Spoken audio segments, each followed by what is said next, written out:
Just before. Yes, we'll start the show anyway. We're early people. Michael Spudich, he's in the deadline. He will join a little bit later. Okay, start video. There we are. There we are. Hello. Hello. So we have new people here today. I have all my zoomable instruments. The piano, unfortunately. But while you're changing, while you're showing that nice video, I'll put on my black shirt Okay. Hello. Okay. I'll introduce you to everybody. You can change the shirt in the meantime. Oh, okay. No, while I'm playing video, you will change. Okay. Let me show you on the left side. On the top is Yoshiki Nagasaka. Hi. How are you? From Tokyo. Nice meeting you. Oh, so okay. Well, listen. Can I ask you just one favor? I'm honored that you're showing that trailer. It's really nice. I was watching it. That was good. But could you say something beforehand what it is, so it won't sound like. Absolutely, I will say. Okay, great. Sure. It's a lifetime achievement award. Right. International from Folk Alliance. And then while they're showing that, I'll put on my black shirt. So when I come back, I'll look like. Okay. And Melinda, you can introduce yourself. Yeah. I love David's hair. Oh, let me see. I hear a familiar voice, but let me just turn off this thing, which is blocking my view, to see. I could hear you. Just a second. Oh, the computer world is crazy. Now I'm scrolling down, and I see Yoshiki Nagasaka. Yes. Ohio. Hi. Konbanwa. Konbanwa. Oh, that's right. Good evening. Good evening. Oh, that's the wrong language. I'm sorry. Good evening. Konnichiwa. No, I forget. Yeah, konnichiwa. It's good day. Have a good day. Yeah, it's hello. Yes. Yeah. For Yoshiki, it's early morning in Tokyo. Yeah, Tokyo is now 10 o'clock. 10 o'clock in the morning. 10 o'clock in the morning. Oh, you're in in Tokyo, yeah. In Tokyo, yeah. That's right. The Zoom is so amazing. You figure the person's in the next room. Yeah. And Yoshiki is the photographer who did photograph our ping pong Parkinson World Championship in New York, and a friend of mine from a long time. You muted yourself, David. You in Tokyo? Yeah, Tokyo. I'm living in Tokyo. I was there at the Parco department store in 1994. 1994? With the Ochi brothers, the ceremonial drummers. Oh, yeah? A wonderful guitar player that they called the 95 was actually the Bob of Japan, but he was such a wonderful singer-songwriter. And he came to this big thing we did, and with about 5 other people for some little men's magazine. And all the people who were there didn't pay any attention to him because they didn't think it was. I said, look, man, this is a fantastic cat. And these people came all the way over from Japan, and nobody would. So my son played ball with them. We had such a good time. Mataharu, I think I'm not pronouncing his name. Masaharu. Yeah, he was. So then he remembered we had a good time, and that I acted sort of like a human being. So when they heard I was coming over there, he said, oh, Dave Amram, he's a nice cat. We'll sit in with him. So as soon as they found out he was playing, all the shows sold out, which they wouldn't have. And we had such a good time. And then brothers were playing, and they were saying, I said, God, could you guys come and play? They said, no, we don't do your music. I said, no, please. It's just, it was a 6/8. And they had a 6/8 piece. So I said to Mataharu, I said, I understand the concept of respect, which is almost not there in most of our culture, but maybe if you could come and play that, I could give a little signal, and they see me playing that. Then I saw them about the third show backstage. They were kind of playing along. Then they came out and tore it up, just doing a little bit of what they could do, but in the jazz context. And then Mataharu-san would give his poems an English title, saying, Tokyo at midnight. And then he'd go into some fantastic rap. Yeah. But I knew when he feel the musicality when he was speaking. and play something that sort of fitted, even though I didn't. It was so much fun. We had a great time. I'll never forget it. I loved it. And then Akira, the wonderful conductor of the symphony, Tokyo Symphony, had conducted my triple concerto. He was like one of those people that went to the Toho school. He really, really knew how to conduct. He didn't say anything. He just laid it all out perfectly. So anyway, it's nice to see you. I'll stop talking. Yeah. So before I introduce everybody, I'll play the video from David's Lifetime Achievement Award from Folk Alliance International Lifetime Achievement Award. And let me just set up this here, just a moment. You'll tell me whether you see it. Great. And I'm so happy to see you again. Yeah, here we go. Always, since we met 30 some years ago. So tell me if you hear everything. Looks great. Okay.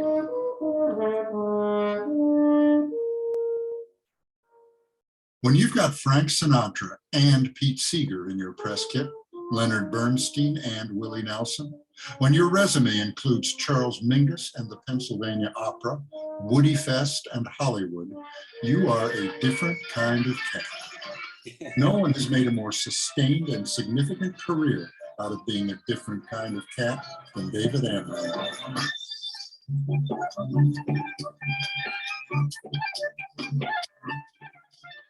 He plays, by latest count, 35 instruments from dozens of countries, has written operas with Joseph Papp and cantatas with Langston Hughes, Broadway scores for Arthur Miller and with Jack Kerouac, introduced jazz to beat poetry readings. You think the mail when it's time to line them up, as they roll, and they roll like the sea. The Washington Post calls Amram one of the most versatile and skilled musicians America has ever produced. Wynton Marsalis calls him a godsend to those who believe in the power of music to change lives and inspire. He's won Lifetime Achievement Awards in jazz, film, and folk, written orchestral pieces based on Latin roots music and the songs of Woody Guthrie, served as State Department Goodwill Ambassador, and written film scores for hits like Manchurian Candidate and Splendor in the Grass. He's been composer in residence for the New York Philharmonic and Shakespeare in the Park, and there is a cheese named after him. He does have one steady gig. He cooks the corn every year at the Putnam County 4-H Fair. A different kind of cat. How do you describe a career like that? How does he describe it? I am a full-time student, he says, at the University of HANGOUTOLOGY. By hanging out, I mean being in the presence and the world of those who know more than you do and allow you to share a little bit of that wisdom. So when people say I'm a scholar or pioneer of world music, I say I am an ethno-funkologist and explain that funk means the undocumented and indescribable essence of what each type of music says to your heart. Amram never set out to be eclectic. He simply loved it all. When there was something that touched me, he says, I tried to get closer to it. I never really thought about what I was doing until later. You look for the beauty part, along with the part that reflects the struggle and reaction to the horrors of life. He hears that same journey in the blues and Bach's B minor mass, in Irish ballads, Jewish and Middle Eastern songs of prayer. A moment came when he was 24 that defined his career, though he didn't know it. While studying composition and arrangement on the GI Bill, Charles Mingus asked him to join his band. David told him he was going to college. You'll learn more with me, Mingus said. So David joined, but he kept going to college. He was learning in both places. Why choose? He would follow it all. As his reputation for eclecticism grew, offers came to write Broadway scores and operas, soundtracks, and orchestral pieces. He performed with the global artists igniting the world music movement, a revolution his eclecticism helped foment. He loves to tell the story of trying to convince conductor Eugene Ormandy about the beauty of Native American music. It's too simple, Ormandy complained over and over. It all sounds the same. It's too simple. It's monotonous. Amram played him an intricate Cheyenne war chant. Ormandy stared at him, then said, It's too complicated. for all Amram's star-studded history, he loves nothing better than jamming all night at folk festivals. He often hands out simple folk instruments that anyone can play because he loves the sound of music being expressed without the veneer of expertise. It's easier to hear the human heart inside. Oh, police, go back to the police, we everybody out with the hop, sitting on the lot, sitting on the lot. I don't jam because I feel like I'm doing anybody a favor, he says. It's being surrounded by the beauty of the moment. We're all here to share. We all love music. So let's get down to the get down. David wears a thick stack of trinket-laden necklaces, or to us they look like trinkets. To him, they're people. The big lion is students who performed his 12th night opera and gave it to him instead of a party because they had to study for exams. The Star of David is Israeli songwriter David Brose. The White Ivory, Pete Seeger. And the little French horn is Dizzy Gillespie when they performed a memorial for Thelonious Monk, and Dizzy said they'd reached that age when it's time to put something back in the pot.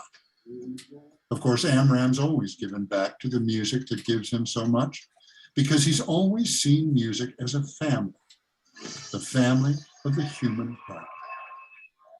Thank you. Asked what advice he'd give young people, he chisels his words carefully, measuring them like downbeats. When you're told by experts that there's no market for what you're doing, no demographic, that your music is passé, a waste of time, an unrealistic pursuit, an adolescent way of planning your life, accept all that wise counseling, then hang out with somebody else. And that's the word from the Dean of the University of Hangoutology, David Amram. A different kind of cat. Curious as to where you are now. How do you categorize yourself? Are you a jazz composer or? On that, I've been around a great deal of the world. I heard a lot of kinds of music ever since I was a kid. And I'd say now, where I'm at is the very beginning.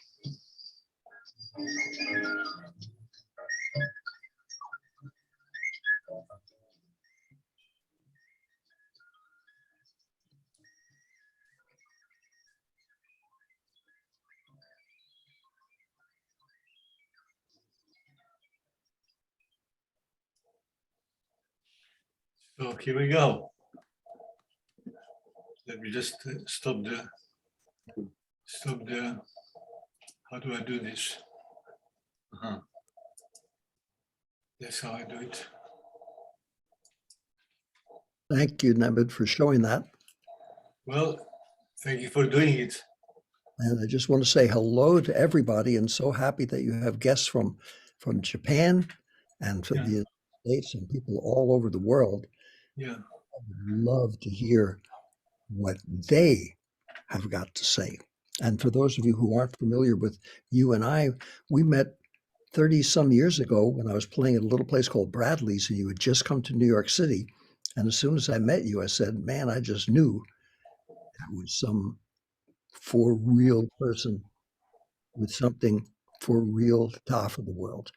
And that's not anything a career counselor or a lawyer or a psychiatrist or guru can tell you. You just feel that in your heart if you hang out with people who also have a gift. And everyone has a gift until we're talked out of it. And some people keep that flame alive, and you're still doing that all these years later, not just with your music, but with your wonderful work, using ping pong as a way of showing how people with Parkinson's can heal themselves and how all of us can heal ourselves by going into the human part of what we have to offer. That's a wonderful thing. So I'm glad to be your guest and to show my appreciation. I'm going to be uncharacteristic we are your guests, all of this, because you studied the whole thing. Let me introduce you to a couple of friends. In the middle, I see here Paul Runge from Florida. You can say a few words about. We met with a friend of mine in Switzerland. We met when Paul actually bought the fastest electric car in the world from a friend of mine, Mate Rimac, who is from Croatia, and we stayed in contact. And please feel free to say a few words about. Yeah, I feel like a little bit of an interloper. I mean, I love music. I think it's really very important for our soul. And you know, when life throws you lemons and you're trying to make lemonade, I usually resort to music to kind of help me through difficult times. And I enjoy all kinds of music, but I'm not musically inclined. I can remember at age about 4 or 5, my parents forcing me to take piano lessons and even playing a duet with my brother.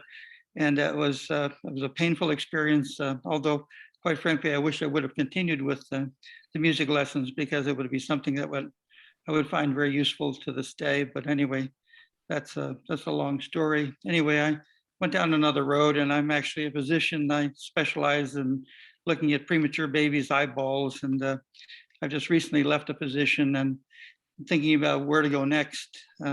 Maybe I'll go back to taking some piano lessons, but anyway, really enjoy the eclectic nature of the music that you get involved with, and I think it's important to have music in our lives to kind of give us some direction and some hope and some comfort, and it's a lot cheaper than therapy and psychiatry, and probably a lot more beneficial.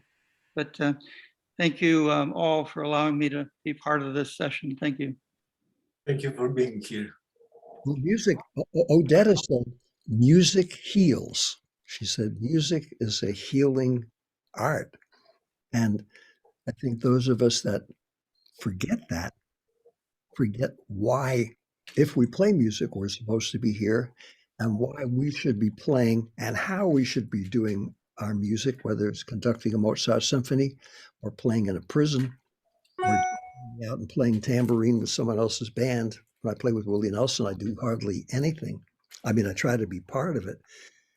That's just as important as anything else. And we're so accustomed with basically a colonized immigrant mentality that everyone here has, because we all came over, whether it was slave ship, luxury liner, steerage, or sneaking across the border, we all came here from someplace else. And when you realize that, then you can see we're all basically similar in terms of the fact that we have to figure out where we are. And rather than jumping into some miserable melting pot of gruel into nothingness, we can use the New Orleans, like my main New Orleans hat on, of the gumbo, which Tizzy explained to me was everyone putting their nutritious best that they have to offer into that delicious nutrifying pot. And when you partake from that, you are receiving everyone else's gifts, and you become nutrified, and you become gumboized, and you even eventually become New Orleanized in terms of the spirit, not by pretending you're from there, but by being part of a wonderful, nutritious experience. And that's one of the things that music does. And Dizzy explained to me, he said, everybody has something to put into that pot. And as a musician, you can try to do your very, very best and contribute a little bit to that beauty. And I only say that because I think that's something that they don't teach yet in music schools or any schools. And that applies to every job that everyone does. And certainly I couldn't do what the doctor is doing, but I can sure appreciate having 3 children now grown up and a grandchild, how I'm thinking of all the other children and grandchildren in the world, how important that is. And that the Hippocratic oath is not the hypocrisy or the get ahead and do all the other doctors in oath. It's about healing and doing something beautiful while you're here. And that's the best we can do. If we can do something for others, that's the most rewarding and the most valuable. And as far as his being frightened when he played, I played Santa Lucia in the second grade during the heights or depths of the Depression. I was petrified. Bobby Sy was playing the first trumpet, thank heavens, and I was quaking. But after being miserable and feeling I should really was a disgrace to the world, when my parents cheered and the audience sort of clapped, I felt good. I said, well, boy, they're enjoying it, even though I really sounded rotten. So I figured, well, Bobby said, man, he said, we'll do better the next time. And now at 91, I'm still trying to do better. And you never get there. So it's always a challenge. It's always humbling and it's always rewarding. So Melinda, introduce yourself a little bit. My name is Melinda Metter. I live in West Tennessee, north of Memphis. I met Nenad on a catamaran off the coast of Key West just a few weeks ago, which was the highlight of my trip, honestly. I'm a lawyer. I've practiced law for 40 years now, I'm sorry to say, and I come from a family of musicians, mostly of the amateur variety. And David, while I have the floor, I have to ask, how did you come to have a cheese named after you? That was Jonathan White, a wonderful neighbor of mine who was a computer wizard. He could sit at home, take a whole computer, take it apart, fix things up, put it back together again. And he was also a computer programmer, and his wife was brilliant. And they figured, man, they didn't want to spend the rest of their life doing that.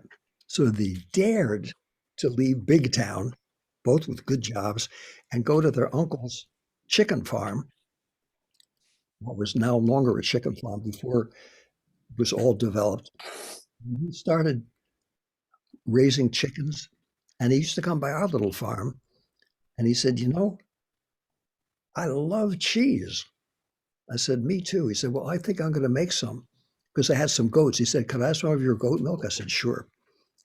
So he used to come by and get goat's milk, and he was also an EMS volunteer, so he had on a white coat. I remember one time he came by in his white coat, and someone came by the front and said, man, you got your own milkman. I said, no, he's an EMS driver. I only say that because with a background in computer technology that loves cheese and loves cooking. And he said, I think I'm going to make some cheese and enter it into a contest in Vermont. Which I said, Jonathan, I wish you luck. I said, those things are so political. I said, you've never even made it. He said, well, I'll make some and see how you like it. I said, well, I don't know anything. I lived in France for a year where I had the best cheese in the world, but I'd be glad to, give you the milk. So he brought back some cheese. I never thought I'd tasted such good cheese in my life. But again, being a bona fide ignoramus with no credentials, I told him my opinion was certainly worthless in terms of his goals. Sure enough, he won first place. Then he started making such good cheese and everybody loved it. He actually got a place up in Peekskill and got a whole way of doing it. And then, of course, I couldn't give him enough cheese milk, goat's milk. I didn't have enough goats or time to give him that amount. So he went and began to find people with, big time goat farmers in upstate New York. So someone asked him, they said, what's your secret, Jonathan, of making the cheese? And he said, have a friend who owns goats. And he were just amazing people. And then he named, to my astonishment, he named that cheese after me, Amram Bear. And I said, wow. Then I knew. You made it. Farm Aid, I played there first 1987, and they in Lincoln, Nebraska, Farm Aid 3. So about a few years ago, I was given a Lifetime Achievement Award along with a farmer who'd been there. And I have it up on the wall. I won't bother. So I just have my little Farm Aid badge here because I loved playing there so much. And we were both there with our they said, get your badges. So he turned to me and said, Dave, I told you we'd amount to something. encourage everybody, if you have a goat, find a cheesemaker or a would-be cheesemaker. And if you want to make cheese, find somebody with a goat and just start out for your own enjoyment, like we do in music when you write just one note at a time, and eventually it's amazing what you can come up with. It's a gold standard, not gold standard, but gold standard. And I bet you're from Tennessee. I'm probably the only person that's ever been to Bull's Gap. Oh, I know. Bull's Gap is outside of Knoxville. Yeah, and it's so beautiful. I worked at the Clarence Brown Theater in Knoxville. We did at the beginning, it ended up winning a Tony. And they started out right in Knoxville. It was so much fun. Remember, we went to. Still have my buddy's barbecue T-shirt. Yeah. We went to this great place, and he called himself the Muhammad Ali of cheesemakers. A big sign saying no spitting, no cussing, no hair combing. That was written on the wall. And he would give these great monologues while he was cooking up the barbecue. He was just, what a great place. And also have such a wonderful musical culture there. I had the joy of working with the Nashville Symphony and conducting a piece of mine that I wrote for them. And Vassar Clemens and I were in the Army together. We used to play hillbilly jazz, they called it. And there's so many authors and poets and writers and pickers and just regular folks there. It's just a joy. That's for folks who might not have the joy of being in the South and seeing the beauty part. But you know all about that because you're from there. Yeah. So Emma, are you here? Can you hear us? Emma Uematsu? Pardon? This is a friend of mine from New York. Oh, hi, Nenad. Yes, I hello. can hear you. Can you hear me? Yes, we can hear you, yes. Forgive me, I joined late. All of this is very heartwarming. And I don't know, it's funny because I've been thinking about music and healing and basically frequency. That opening of the heart, and you could really hear it. It's not something you can fake. And just joining this conversation and listening to everyone here speak, it's just refreshing. Wonderful. And where are you now? I'm at Club Fit at Briarcliff. In Westchester? Yes. Okay. Well, welcome. And Joe DeSantis? Hi, I'm also in Westchester. I have my passport, that might have been expired, but I'm glad to be part of this. Grateful to be invited. Nice to be recognized. And David, nice meeting you. Nice meeting you all, by the way. What a wonderful time to, and I wish I could stay all night. I can only stay a very, very short time. I am a friend of Nenad, and I will tell people that. A lot of people won't do that, but I will. He's a wonderful man, and I have the great pleasure of going on tour with Nenad to one place. But we really had a great time, and he told me he was going to take me to Croatia when we first met, and it only took him about 20 years to get me there, but I was so grateful that he did that, and we did it through being friendship. Friendship is first. Music was second, but it definitely was the stream that kept us going. So I see music has been like the river in your life, David. It's amazing, amazing. Well, I see the guitars up on the wall, the electric one. Well, yeah, the Dan Electro, and these are the crappy guitars that my kids left when they took the good stuff and brought it upstairs. So, so it looks great on a Zoom, but I haven't played guitar in so many years, but I'm a keyboard player myself. But I do that for conversation, and it worked, right, David? Oh, absolutely, and I think it gives you a good feeling. I don't have to give everybody a display here in my little place in Beacon, New York, of all my instruments and things that I don't have, like the hulosei from when I was in Chengdu.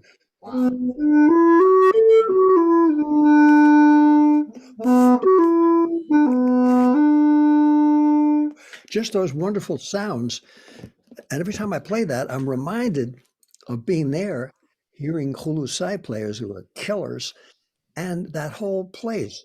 and how the music sometimes stays inside of you somehow or reminds you of the places that you've been. I remember seeing that wonderful video that Nemeth made when he was playing with the symphony. And since I work with symphonies too, I could see the people in the orchestra smiling rather than saying, I should have been a lab technician. What a drag having to play pop music. There wasn't anything like that. People saw the sincerity and the beauty, and it was just wonderful to watch that.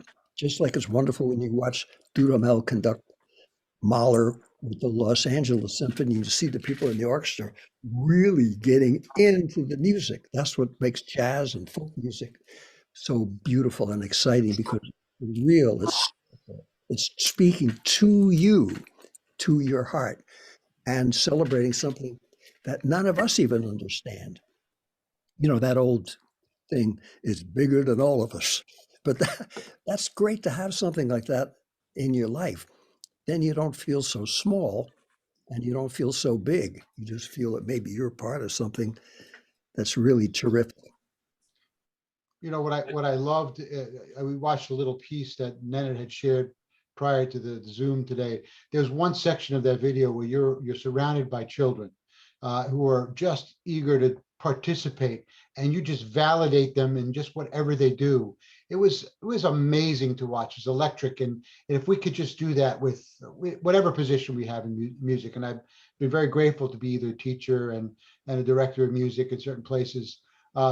It's so essential to make that river of music validate others. And I think you do that amazingly well with such aplomb. I'm grateful for you. Well, I don't really have any system. I worked with Bernstein for a year when I was composing and notice with the Philharmonic. And I saw Leopold Stokowski, 1937, when he was like a rock and roll star. If there was no such thing, but he just made Fantasia. He was like Mr. Big in the media world, which they didn't call it. And instead of sending in an assistant conductor to learn how to conduct who wished they were doing something else, he conducted the kids' concert himself. And I could see, I was only 7 years old, he was having a ball.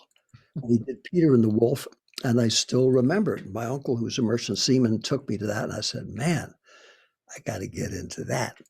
Living on a farm in Feasterville, Pennsylvania was not exactly a cultural center in that sense. And then he took me to hear Duke Ellington, and I heard that music, and I said, whoa. Then he took me to New Orleans to be part of a second line when I was about 13. And that was really all I needed the rest of my life. And I'm still on those trails of those beautiful musics, using a plural, because there are many kinds of music, just like there are many kinds of folks. And the music teaches you to try to appreciate those cultures that we're not into, with some respect for the music and respect for the people who created that music. Once you feel that way, you can feel at home just about anywhere, with respect and with love and appreciation. That's a heck of a thing. And I think everybody can do that in just about anything. Music's just a gateway to that nice human way of being. By the way, Joe is played in my band, and it's a phenomenal musician. Joe is a phenomenal musician. Michael Spudic, say a few words. This is a friend of mine from Alaska. Do I need a passport? I'm way out there in faraway Queens. Oh my God. The forgotten borough of New York City. And the vaccination card. Island. And the vaccination card as well. Yeah. Well, it's a joy to meet everybody. And David on that John Deere tractors, I still have the image in my head. That was quite a sight, David. You just do everything under the sun that's possible to connect with people and even equipment. I mean, there's nothing you don't do. It's just overwhelming. And I'm a regular groupie. I've been, I think, on board with Nenad and David since the start. And I can't resist on the first Tuesday of the month to hear what the latest is. And not much to say here in Queens. I mean, David has a daughter out here in this borough, so it must mean something here. And we do have quite a, I don't know, a scene outside of Manhattan. There's right now talk about reviving the transit system to have a subway that does not go into Manhattan. It's actually going to go from Brooklyn all the way through Queens, practically to the Bronx. So, I mean, ever so often we get attention, but it's nice because we're tucked away. And during this very unusual time, it has its moments. It's a very diverse borough, and we have languages, cultures from all around the world. I mean, it would be paradise, David, for you to come and visit. Like when you go to your daughter in Ridgewood, we have to have some type of a get together where we could walk around. And Ozone Park would be another stomping ground, as you always mention, because with Jack Kerouac.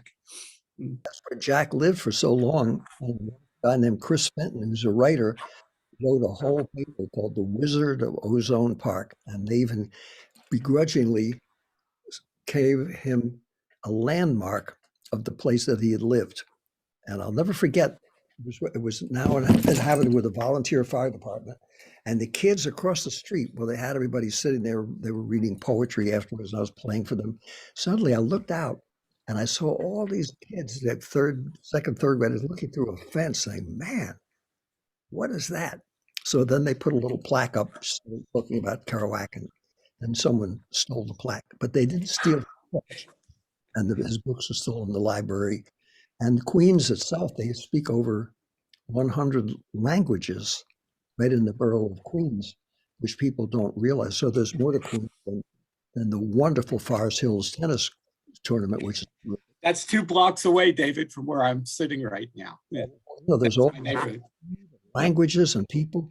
There's a place when I did the ballet Chakra, some of the musicians who came over from India said, David, you have to wear a kurti. I said, man, I can't wear something I'm not born into, look like some imposter. They said, no, you're one of us now. So I went to that section, and it was like being back in the Middle East, or being in that part of London, which is not the Middle East or Southeast Asia, really, it's like Bangladesh. But this was more like being back in India and Pakistan, and people. And I remember getting the kurti there, and all the different kinds of people who brought that beautiful food and music and language and culture and history is a blessing to all of us. All of us are blessed by that. Just as when I went for the State Department, we were supposed to play music for those third world people that needed our brilliant education. I said, well, maybe we could have the Voice of America and concerts of this nature in the United States, where we have so many wonderful people. And this is way back in the 70s, almost zero music education and not that much sincere music from the heart, which is overwhelmingly beautiful, where everybody at least could get a taste of it. That's what's so terrific about the internet, because you could see Nenad playing a folk song by himself, playing ping pong to help out people with if they have Parkinson's. And you can also see him with the symphony. And there's so many wonderful kinds of music that you can see from all over the world, and languages, so much information, so invaluable. So I guess a lot of us that work in music don't have to throw Beethoven and Mozart under the bus, or Bela Bartok, or the contemporary composers who are alive, but also all the other musics that contribute to that whole beautiful world we live in. So when you see that that's our gig, then you realize you don't have even a chance in a lifetime to get with it. I'm going to be down in Florida where the doctor's from. I'm playing with Dick Hyman. Last night, I watched him on an old video on the YouTube. Thank God bless YouTube for that. It's playing with Charlie Parker, whom I met in 1952. And I was watching Dick play the piano. I said, holy God, how am I ever going to be in the same town with him? And he's such a gentleman, so great. This is something he did 60 years ago. Then he showed how Art Tatum developed the whole right hand technique, and then he did it. And then I was listening to Art Tatum. I said, I could take the piano and burn it. And I thought I should really be studying. So if I could live to be 500 or 600 years old, maybe I could afford to be stuck up. Until then, I'm out there with everybody else trying to get down with the get down and hope. Well, David, you're working on your next autobiography. What's the title of the current one? I mean, you're not stuck up, but you really have a lot to say. No, this is the fourth one. It's called Still Amram 90. Actually, I'm 91. I won't come out probably till I'm 93. So I'll have to figure all at the moment. I'm a little behind schedule. Called Amram 90 Notes from a Promising Young Composer. But my hope is it'll give people encouragement. So if they're 24 years old and they're told by their career counselor, no offense, but you're too old, you're washed up, to respect their sage opinion, but maybe to hang out with somebody else. That as long as you're inhaling and exhaling, you're doing great. And if the band doesn't outnumber the audience, whatever genre of music you're in, you're a roaring success. And then you could kind of think about trying to do a good job, like I was informed living on a farm as a little boy. The idea is you're supposed to do a good job, scarcely a revolutionary concept, but real important and something that's not put on our plate of nourishment often enough. Well, you know, it's so encouraging to hear your words, because yeah, there's an academician kind of for some of the composers that my sons are all composers, and sometimes they get that kind of academia that gets in the way of their own original voice, and I think that's so good to hear and very validating for so many young people who are dispirited, I think. Well, you know, Wagner said, all you need from my music is an open mind and an open heart. Stravinsky said, music expresses itself. And Lester Young, when you're hearing someone playing giant steps faster than the Olympic record, and the bombing of Hiroshima, Arnold Schoenberg's greatest outtakes, and the flight of the bumblebee, almost knocking the plaster down, said, that was most impressive. Now I'd like to hear your story. And that's what it is for all of us. David, could I ask you about Eugene Ormandy about hearing your story? Was he more on the pompous side? Am I inferring that there was a little bit of a strain there with him, his personality? Well, it was interesting. He had a brother that looked just like him. His brother was the most meek, gentlemanly person you ever met. And Eugene Ormandy came here as a violinist and with a pianist, didn't speak English, was supposed to go on tour. And the concert promoter back then, I guess, couldn't resist the temptation and ran off with all the money.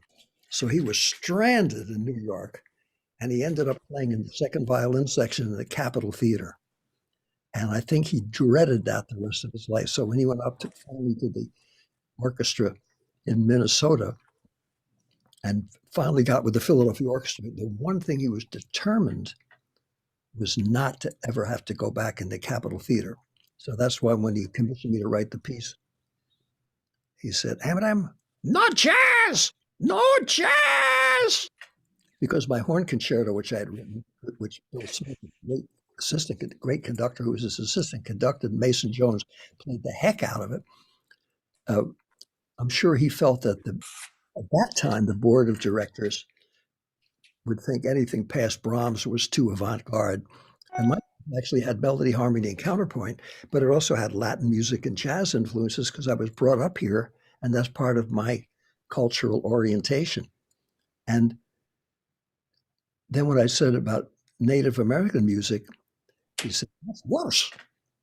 So I had no place to go but up. And fortunately, when I got to know him, I could see that part of that way was because that was what people who were paying for classical music in the 1930s and 40s wanted. They wanted a European autocrat. So he became Herr Eugene Ormandy. He changed from being a guy from Hungary who was Jewish to a German royalty. And he was very much accepted that way. And the amazing thing was, I heard an old tape when he played the violin, and he was really soulful. So he had that musicality within him, and he was able to have that orchestra be what Stokowski had helped it to become of its own, because a really great conductor helps to make everybody play better. It's not them, it's them making everybody else listen and feel the music and help out when needed. So he was able to keep that. And the orchestra itself had a way of playing, and he kept everybody well paid, made great recordings, and created a lot of fans for music. And now so many of the symphonies, I just worked with the Dallas Symphony. They have something up on YouTube of my piece, and one with the Chicago Symphony and other orchestras. Thank heavens for YouTube. Now it's possible for people to see stuff that I've done, and for young composers to see maybe you should keep going and tell your own story, even if you're told you're passé, you're not original enough.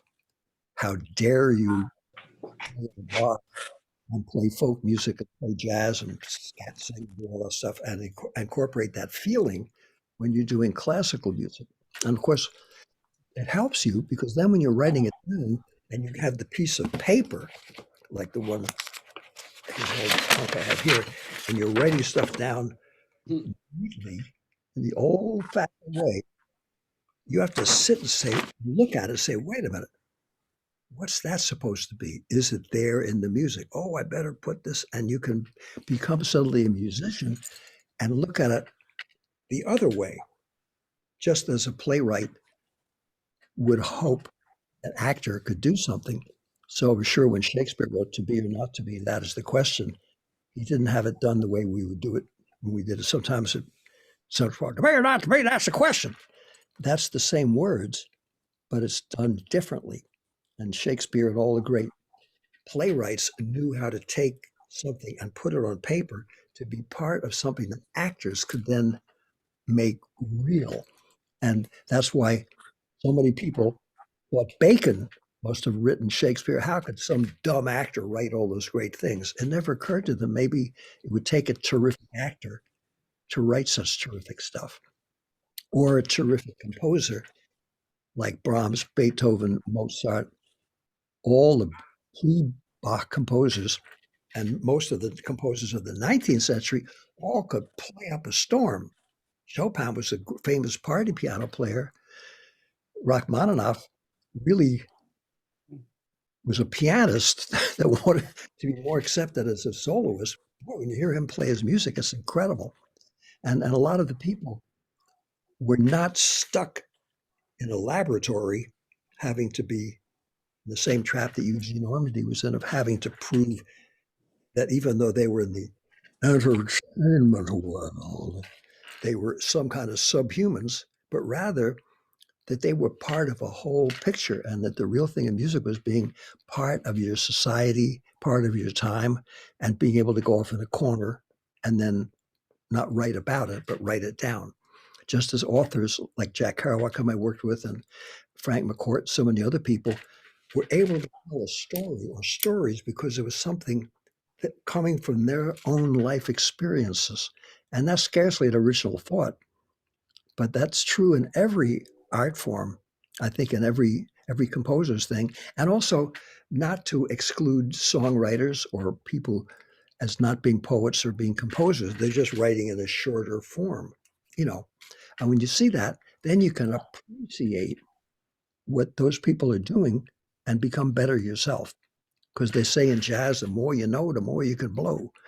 And that means your endless knowledge doesn't come from only figuring out what you're supposed to do to have a great career move, but maybe how to be a better musician, to do a good job. Hello, Paul. Can you hear me? This is Paul Hillman.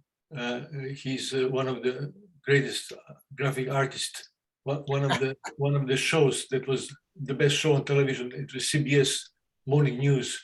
He was the creator of the design for this show. So you are somewhere in New Mexico. Yes, Santa Fe. Santa Fe. Yeah. Let me before I forget. I have a news from like an hour ago. I want to share just a moment, and then Paul, you will introduce yourself. Let me just share for a second, if I can find it. Just a moment. I will have an exhibition tournament matches next Sunday and Monday with Amy Wong. She's a champion, U.S. champion.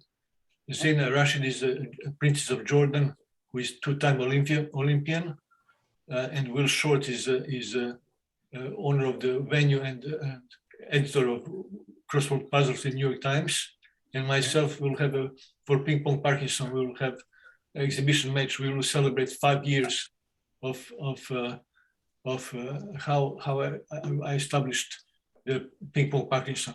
Anyway, just before I don't want to forget that, Paul, your microphone is yours. Oh, thank you. So we met, if I remember correctly, when we were working with Danny Schechner at Rights and Wrongs.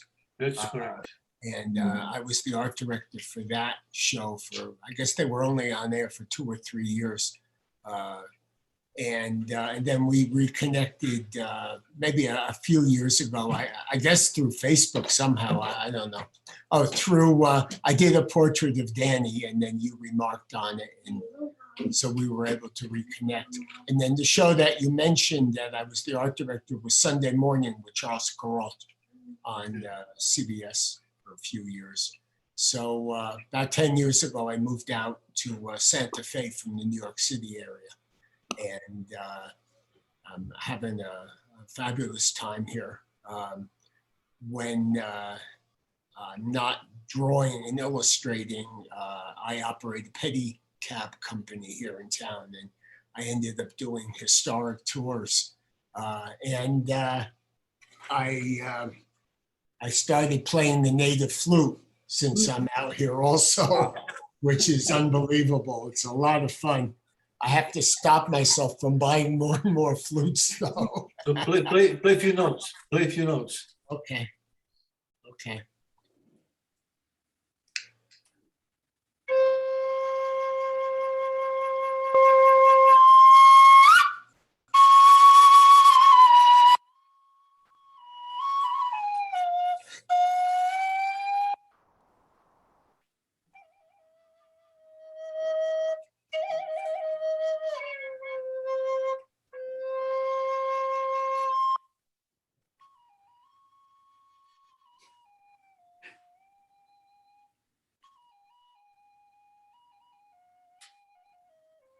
Did we lose you, Paul? Volume. Yeah. That's limited. That's limited. It's for the microphone. But anyway, thank you so much. Yeah, that's the pentatonic scale. So it's a classic Native American flute. Yeah. David knows everything about flutes, I would say. Yeah, yeah. I was listening to some of the videos earlier with the flute. So, yeah. But being out here, there's a lot of good flute players. I'm just learning. I'm just in the beginning of it. But I have a lot of mentors. No shortage of flute players in New Mexico. Oh my God. Which part of New Mexico are you in? Santa Fe. Oh, so beautiful. Yeah, yeah. And I've had 9 art exhibits in the 10 years I've been here already. And it's a real, everybody you run into here is an actor, a poet, a writer, an artist, a musician, a philosopher. It reminds me of Greenwich Village in the 1950s in the time of the beatniks, you know? A lot of interesting characters out here. Yeah, it's a good move for me. And we're expecting a beautiful snowstorm tonight. So I guess a lot of different parts of the country here are, I think, up the middle and hitting up the East Coast. It's going to get more snow. So, but since the cold weather, and I'm not giving the historic tours down here now, so I'm really dedicating myself to illustration. You can see on the wall behind me, that's Robert Maribal. He's from the Taos Pueblo and quite a great flute player. Yeah. Yeah, when I was in Taos,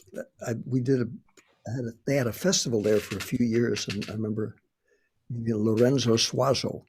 Uh-huh.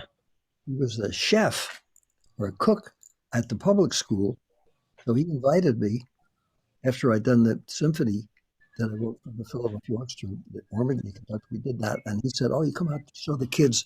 So I showed them instruments that we didn't have in Guatemala. Ah.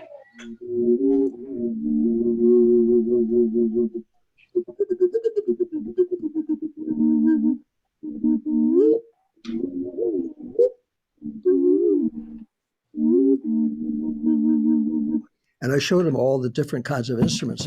And then he said, "Well, you come back in the kitchen. I'd like to play you something." He said, "My kids at the school were invited by President Carter's administration to play in the opening kind of celebration." And we walked right down Constitution Avenue, and there they were playing the John Philip Sousa March. They sounded good. Then I heard this fantastic singer with the bass drum singing some traditional music. I said, "Whoa." I said, "The kids sounded great." I said, "Boy, that guy was incredible. Who was that?" And he said, "That was me." Boy, the great creator put me in the right kitchen. So hanging out with him, I got a slight, teeny bit of knowledge about some of that magnificent music. I met Richard Alchuleta, who was just a young fellow then, and they said, "Well, this is the guy we knew. He was the one that could be chosen to be keeping our music alive." And he sang something where he could sing the lead part, and then the whole chorus would come in afterwards, but they'd be just separated enough like Madhavani, where it sounded like an echo chamber because they could be. I said, "Boy, that's incredible, man. How do you do that?" He said, "We call that tum kwahe." I said, "What?" I wrote that tum kwahe. I said, "What does that mean?" He said, "Well, that's impossible to translate in English, but it means always in the shadow of the lead singer pressing onward." Whoa. And this is something that I only mention that because you really can learn from anybody and everybody if you're lucky enough to pay attention and to have them share what they know that you would never know otherwise. And then you try to pass that on to other people as part of your job. It's exactly the truth. You can learn something from anybody.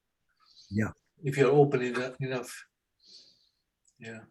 Nenad, may I ask about Yoshiki Nagasaka? We didn't hear from him. Absolutely. Yoshiki is a friend from a long time ago, which I visited him in Japan. I slept on his floor, and he visited when I organized first World Championship in New York. Ah. Photographer, please say a few words. He made a book about a number of things. So, could I ask you Yoshiki Nagasaka question? We were talking before the show started. Yeah. Oh, wow. Look at this. I'd love to know about your work, and everyone else would too. Oh, look at this. Oh, look at that. Okay. These are my children. Yes. Ah, terrific. Wow. That's in Pleasantville, New York.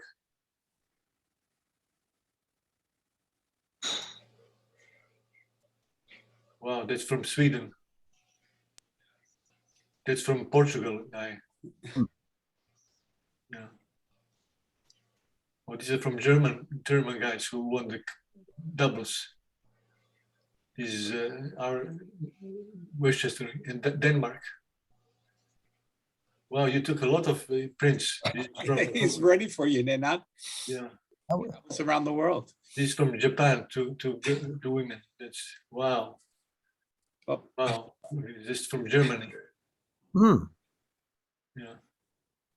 My God, this is from Portugal. Champion and his son.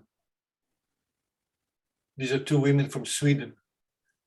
She's now in a wheelchair. Oh, this is George from Oregon. Oh, this is Ilya Rosenblatt from Oklahoma. Oh, Yeah. Wow. Oh, this is from Canada. Yeah. Yeah. Oh, this is Hamid from Tulsa, Oklahoma, and his wife Irene from Mexico. That's from Westchester guy friend. Is Eric from Stockholm. Wow, you printed all of this. That's amazing. This is Yuri from Tokyo. Boy. This is one of the amazing men from Japan who barely could stand but played amazing tennis. Well, this is from Westchester, a friend of mine. Aichi, who spoke well English. What a gentleman. Wow, look at this. This is from India. A world tour. No, these are all people who visited New York. Right. The German guys. The world meeting in New York. Yeah. And I didn't know that you developed all of If you have it's data, you have it. I send it. All. Yes, I know you sent it to me, but you printed. Yeah. That's on and on. Yeah. Wow, these are people from Brazil. This is Margie from Westchester. Yeah. Beautiful people. Exotic Westchester. Yeah. Michael's waiting for the picture from Queens. He's waiting for Yeah, a where's picture. Queens in all of this? That's Ridgewood, something from Richmond Hills, something. Yeah, somewhere, you know. Astoria, Long That Island would really City. strike me. This is a collect picture all together. Wow. For the first World Championship in ping pong Parkinson. And we will Where have the is third one. Yoshiki right now? Yoshiki is now in Tokyo. Oh, he's in Tokyo. Yeah. I'm Tokyo, living in Tokyo. Yeah, that's a wonderful. It's a beautiful. It's a game. It's very fantastic in Nenad's in a special time. Special guy. Yeah. Are you doing another book, Nenad, with these pictures? Some of his photos are in this book. Okay. Let me just show you just a moment. There's the book. Right. Oh yeah. It started with a tremor and shaking up the world. Oh, it's great. Nice book. That's the back. Oh, that's nice. Yeah. Very nice. Illustration from Spain, from Barcelona, a friend of mine, Ignacio. And Warren Rosenberg did most of the photographs, but some of the photographs are from Yoshiki. Oh, really? Yeah. So beautiful. There will be a World Championship in 2024. Will be in Japan, in Tokyo. In 2023 in Brazil, and 2022 in Croatia. Right. Yeah. Do you think you'll bring David Amram to Croatia? It will be wonderful because there is a Colosseum, a Roman Colosseum, that is one of the most preserved Colosseum. We will perform there. We'll do. That will be something. If we can bring David, that will be. Maybe we should talk to Doug Yeager. That's true. The manager. The manager, yeah. Let's bring him. And maybe Melinda can join us and Paul. Paul has been in Croatia many times. I saw Radislav Lorkovic. Yeah, correct. That's he be there? Right. Will Radislav be there? Most likely, yeah. But I'm talking about Paul Ranj. Paul Ranj visited Croatia many times. Yeah, I've been there a dozen times or more. Probably go back sometime this spring. It really is a beautiful country, and everybody should experience not only the country and the geography, but the people as well. Just beautiful inside and out. Well, you know, the amazing thing that the culture, boy, all those places. I was in Latvia, and they've been under the being invaded, oppressed, kicked around for so many centuries, but they've still got the Lattish, and they still got their folk music, and they have a wonderful symphony orchestra. And the people in the orchestra love jazz and love other kinds of music. And some of them gave me some recordings of their folk music. And wow, that's like a whole other history, a whole other world. And I know what when Yugoslavia changed and didn't change when the title was taken away, the way different people have come in and squashed stuff together. That's been happening in politics since the Romans started invading, I suppose. But you know, somehow all those musical and ways of living, cultures really, of which music is a part, are so beautiful and so much to know about it. Every time you go anywhere, it reminds you how fortunate you are. And if you're from the United States, instead of feeling, well, I'm here with my credit card to show these underprivileged people how to be hip, perhaps everybody could have the experience, you know, hopefully. I mean, that's where YouTube is terrific and the internet's wonderful, but there's nothing like being in the place and being with the people and feeling that spirit of what a culture has been about for the last few hundred years, wherever you go in the world. And then when you come back to the US, you can appreciate the beauties that we have here that we take for granted, that we don't pave away or plow under or destroy or neglect. So I think that anybody who works in anything where you're able to travel is a lucky person, because then you get to see so much, not only of what you don't know, but what you realize you should know. And there's just nothing like it. And that's why someone said, well, man, 91, where do you get the energy to keep doing that? I said, well, desperation is very stimulating. And if you choose to say, okay, I'm going to get on this level and then I'm going to stay here and push everybody off that side of the mountain, that's understandable for a go-getter society, and that free, you know, that's wonderful.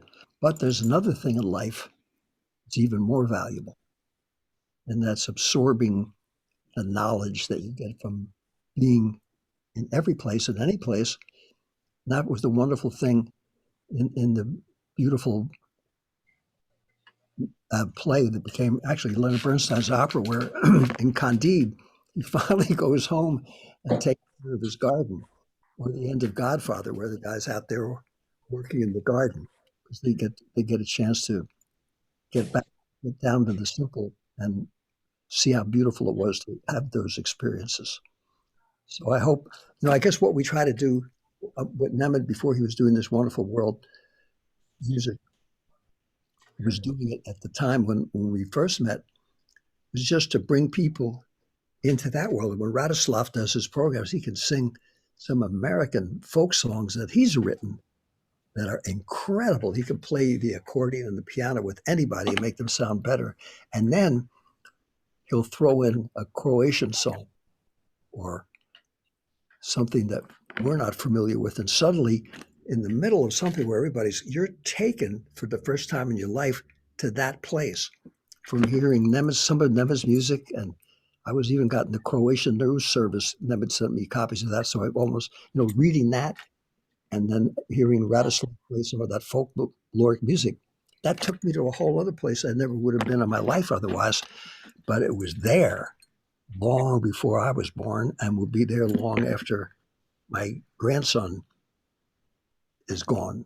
He's only 8, so he has plenty of time. That stuff's built to last. So I'd love to go. And I hope all of you watching will encourage your friends to, you know, be open-minded and try to learn from others and do all that good stuff that's considered to be corny and not really the guaranteed way to become a hit, magnificent king of the hill. And Howard Hughes, being a child of the Depression myself, was our hero of it. Man, that guy got all the babes, all the money, invented the airplane, married to the movie stars. He's done everything. But then at the very end, he forgot what a lucky cat he was. And instead of sharing that or enjoying it, ended up by himself renting hotel suites surrounded by a bunch of flunkies and peeing in bottles and dying a miserable death. And I said, wow, that's the American dream going sour. There's nothing wrong with the American dream, but there are people who, Dizzy Gillespie told me on his 70th birthday, he said, man, I met you, you were a 19-year-old hayseed hick. Now you got gray hair. It's time to put something back into the pot. And that's what we're all capable of doing, whatever little bit we have. And doing that, I think, is more satisfying than anything. You know, for Dr. Rungden, when I went to my high school reunion, the most successful person of all of us was this guy who was a killer doctor. They had a whole hospital wing named after him. I said, man, what an honor. He said, the other guy, other doctor I worked with, he got a bigger thing. And he was so angry that they didn't have a bigger part of the hospital named afterwards. And I said, well, do you get together with all your fellow healers now that you're done, retired? He said, no, we don't ever. I realized he didn't ever look back for 1 second. I said, you know, in music, you could be playing at a bar, at someone's bar mitzvah or wedding or wake or whatever, or a jam session or a park bench, and you make a connection for life. So that's really something, you know, because we love what we do. When I play with Spudik at the Dora Guthrie's Christmas parties, he's playing all those accordion hits, and he can play about 20 different countries' music. Boy, I'm trying to keep up with him, but I look forward to that because it's fun. Oh, David. A lot of fun. I mean, there's so much coming from your heart whenever that party goes on. It's just a joy. Well, that's the joy of doing it, and that's what I think enables us to be able to go through the rigors, and not just for music, but for everything. And I think everybody can do that in their work, even if you're working at a 7-Eleven, just to say hello to somebody in a nice way. They might have had a miserable day or a miserable night. You know, there's always a way to use what you can see in music for anything. That's why it's so nice. People, you know, have been saying jazz is dead for the last 100 years. Fortunately, they didn't accept the coroner's decision.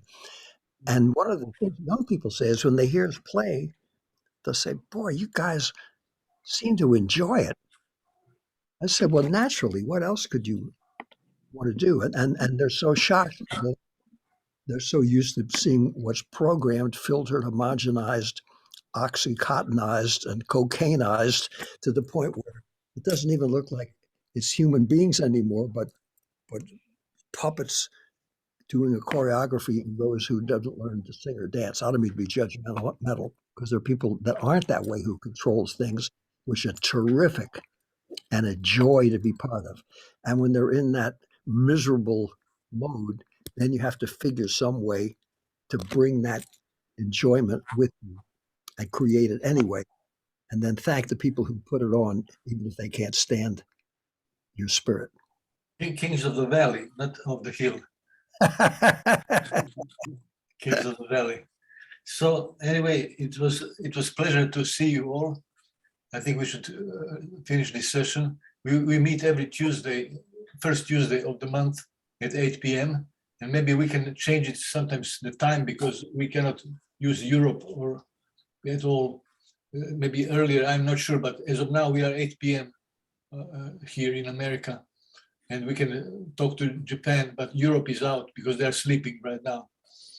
But anyway, it's such a privilege and joy to hear from you, David. Everybody says where they lived, and you've been there, from Tokyo to Nashville to Tennessee to Florida to New Mexico to Queens, Westchester, Queens. So you lived your life with full lungs. Pleasure to see the world out there. Also, you're open to know what you don't know that you don't know. That's I think we should all be open for that possibility that we learn what we don't know that we don't know, because that's where the juices are. Yeah. Thank you very much, David. It's been a pleasure talking to you. I thank you too, and I thank A all. pleasure. Good to meet everybody. Nice meeting you all. I think about Very well. all of you. See you all soon. I think Shortest about all month. of you Enjoy as February. exceptional people. Nice meeting you. Thanks, Nenad. Bye. Yeah. Godspeed. All the Bye best. all. I'll send you the link. Wonderful. Stravo, Nenad. Bye all. Bye. Nice meeting you all. Ciao, David. Ciao, ciao, ciao. Yeah, guys. Ciao, David. See you in Ozone Park. I look forward to it and send my best to Barry Banner if you see him in Santa Fe. If you listen. I'll send you the link in 45 minutes. Yeah. Thank you. Thank you. Bye. Bye. Thank you. Bye-bye.